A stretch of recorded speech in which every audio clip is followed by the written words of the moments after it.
আসসালামু আলাইকুম প্রিয় বন্ধুরা, সকালে একটা ভিডিও করছিলাম যে ব্রিজটা ভেঙে গেছে গেছে রাত্রে।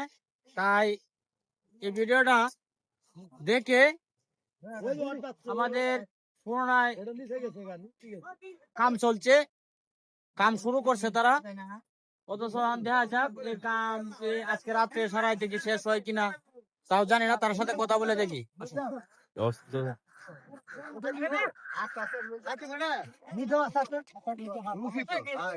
ভাই কাজ কয়টা বাজে শুরু হলো? আজকে রাত্রে কি শেষ হইব? তো যাই হোক, আমরা কথা বলে বুঝতে পারলাম যে আজকে রাত্রে হয়তো শেষ না হইলে হয়তো কালকে দিনও লাগতে পারে।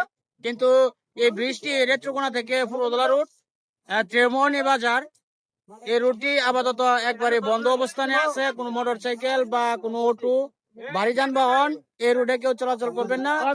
প্রয়োজনে বিকল্প রাস্তা ব্যবহার করে আপনারা নেত্রকোনা সদরে আসবেন বা পূর্বতলা যাবেন। সবাইকে ধন্যবাদ, ভালো থাকবেন, সবাই সুস্থ থাকবেন, আল্লাহ হাফেজ।